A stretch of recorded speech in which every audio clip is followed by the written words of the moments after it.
As I mentioned, this is my 20th year practicing law.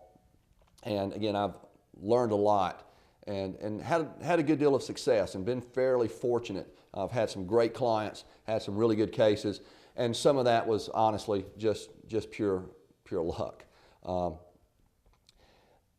of the things I've realized, though, is that you don't learn as much in success as you do sometimes your failures. And unfortunately, in that respect, I've had more success than failure, so maybe I haven't learned all the lessons I could have.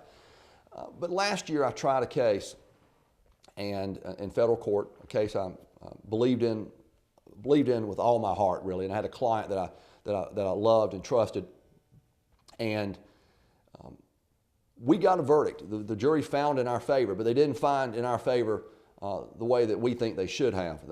Quite honestly, the dollar amount was significantly lower than we think should have been the amount of the verdict. And so I view that as a failure. And that failure has given me a chance to really critique myself and how I handled that case. A couple things, lessons that I learned, and one pretty obvious was overconfidence. When you believe in your case, when you believe you're right, you develop a blind spot. You can't see how somebody can't agree with you. And I've always prided myself on not having that blind spot, but you know what? I've got one too. And so that case has made me more attuned to that tendency of being overconfident. When you feel like you're good at what you do, you feel like you can win any case, and maybe you can, but you need to be a little more conscious of that possibility. Maybe humility is the word I'm looking for.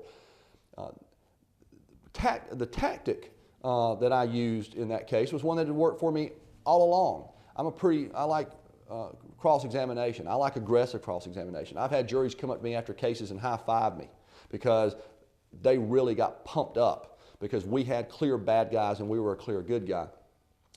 In the case I tried last year, I did a very aggressive cross-examination on what I should have recognized was a pretty nice fella. He was up there, his view didn't mesh with my view, but I don't think he was lying. I don't think he was being malicious. But I went after him because that's what's worked for me in the past. Well, you know what? I don't think it worked for me in that case. And I don't think I should have done it. And so now I will scrutinize that part of me, that natural tendency of me to be the attack dog in the courtroom. I still think there's a place for that, and I don't want to lose it. But I also, through experience, have realized that that tactic doesn't work in every case.